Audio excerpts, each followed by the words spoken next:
If you've ever wondered what grep actually stands for, it actually stands for Global Regular Expression Parser. So I think it's fair to assume that grep makes strong use of what we call regular expressions. Now, interestingly, grep is not the only program that uses regular expressions. It's actually used quite extensively by other Unix programs, and I'll show you which at the end of this module. So understanding and using regular expressions is an important part of the arsenal of any shell programmer. As a shell programmer, you're really handicapping yourself if you don't understand what a regular expression is or how to use one. So let me show you now regular expressions by using grep as our example. So, what is a regular expression? It is a term used to describe a set of special text matching patterns. So the best way to explain that, I guess, is to show you some examples of those. The text matching pattern caret, or the little up hat symbol, matches the beginning of any line. So caret ABC matches any line of text that begins with ABC.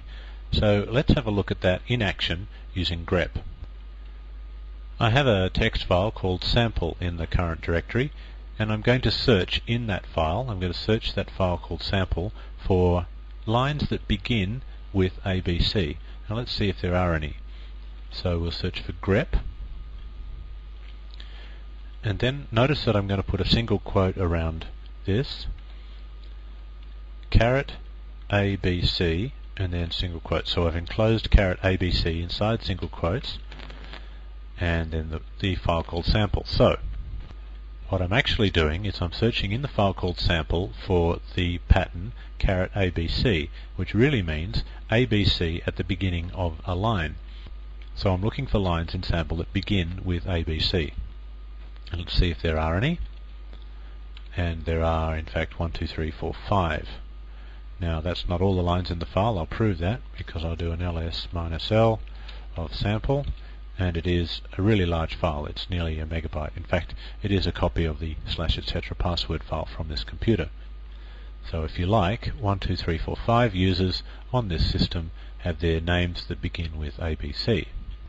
I could just do a search for ones that have ABC anywhere in their name, like this, and I get a few more, 1, 2, 3, 4, 5, 6, 7, 8, 9, roughly 9 or 10.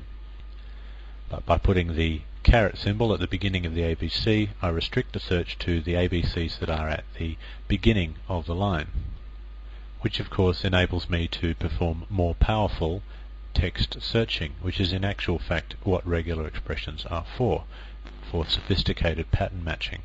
So let's have a look at some more of the regular expression pattern matching facilities at our disposal. ABC $ matches any line of text that ends with ABC. So let's see if there are any of those, and I'll do a little search for them, and there's absolutely none at all. And now what that actually means is that the line does not end in ABC. Typical lines actually from the /etc password file end in the name of the shell that you're using, so we don't have any shells called ABC. So what about if we had a shell called just simply sh? How many people are using just sh as their shell? And there are 6 of them. I put the slash in because I didn't actually want the shell bash to match that. Okay, so that's the end of the file, which is kind of the opposite of the beginning of the file. So let's have a look at some more. We can obviously combine those two together, and if something begins and ends and there's nothing in between the beginning and the end, then we've obviously matched a blank line. So moving right along, a asterisk matches any sequence of 0 or more A's. I'll show you an example of where you might use that. So if I was to search for CA asterisk T, what I'm actually searching for is either CAT or CAAAT or CAAAAAT, or even a C and a T with no A's in between them whatsoever, because recall that it matches 0 or more of the character immediately preceding it. So what we're actually asking for is a C followed by 0 or more A's followed by a T. So let's see if we find any. Well, there was certainly a bunch. Now I'm just looking at the output here and I can't really see any instances of more than one A, but I can see that there are some instances where it's CAT and there's other instances where it's just CT by itself, like the third one from the top, tectonic. That doesn't have any A's in it whatsoever. It's just a C and a T with 0 A's in between. Now if you actually want to match at least one A, for example, then instead of using the asterisk sign you use a plus. But the plus is actually not part of the standard regular expressions. It's part of what we call extended regular expressions. And so if you want to use extended regular expressions, you have to use a special option to grep, the -E option. So I'll show you that now. So here's the same example again, only with an asterisk replaced by a plus. And we run that and we get absolutely no results at all. And yet we were expecting some results. We were expecting to see maybe all the CATs.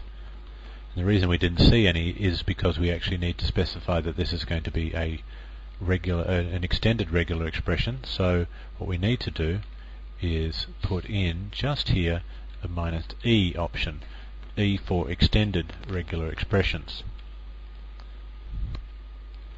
Now I've actually made a little mistake here. It's actually not lowercase e, it's actually uppercase E, so I'll just quickly fix that. I'll put in the uppercase E for extended regular expressions, and this time we in fact match quite a lot. It is a little bit fiddly to know which parts of the regular expressions are extended and which ones are not part of the extended set, but that's, I guess, just part of the joy of Unix. Moving right along, we can use the square brackets in a very similar way that the shell uses square brackets to match file names. Anything enclosed in the square brackets is used to match a single character. So C followed by square brackets followed by T matches C and then any single character from within the square brackets and the T. So C square brackets A O U brackets T matches cat, cot or cut, but nothing else. It will not match CAOT or COUT because it's only trying to match one character. So let's look at an example of that. Now we already know that there are many CATs, but how many OTs or CUTs are there? Well, there's still a bunch, and if you verify for yourself on every single line there's either a CUT or a COT. It is of course possible to combine that and with one of our earlier options and put an asterisk there. Now what that will give us will be a C followed by 0 or more O's or U's followed by a T. So that will of course match the option CT, but will also match COUT or COOUOUT or any combination of O's and U's between the T. So let's just check that, and I guess we'll have to assume that's working. I can't actually see any O's and U's next to each other between the C's and the T's, but I assure you that is what that option does. Now one of the more important regular expression options is just the dot, which matches any single character. So C dot T matches a C followed by any character at all followed by a T. So it could match an A or an O or a U, or it could match a space, or it could match a for, or it could match a question mark, or it could match absolutely anything at all. And that is often used in the following way. You would put a dot star there, which means a C followed by anything at all, and any number of those anythings at all, even 0, followed by a T, which of course translates to a C and a T with anything in between them, even nothing.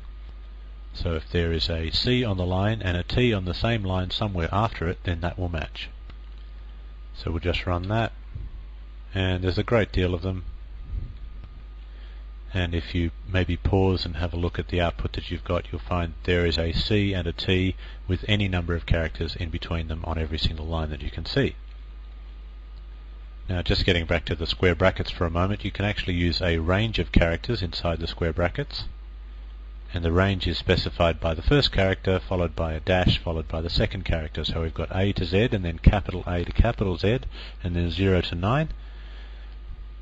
So the example you can see in front of you matches 0 or more of any of those characters, so 0 or more letters or digits in between a pair of capital X's. Now that's just a small subset of the regular expressions that are available to you, but that's probably the most common set. If you want to learn more about regular expressions, then look in the man page for grep or in the man page for regexp. But the set that I've shown you so far should suffice you for probably 90% of the regular expression searches that you would ever want to do. So what programs actually use regular expressions? Well, obviously grep uses regular expressions. The program sed, which we'll look at shortly, uses regular expressions. Awk, we're also going to have a look at awk. And even vi and the line-based editors ed and x also use regular expressions. There's even more programs, but they're less commonly used, so I won't mention them here. So the bottom line is, if you ever plan to use grep, sed, awk, and even to enhance your power in using your vi program, it would be a very good idea to learn the basics that I've just shown you of regular expressions.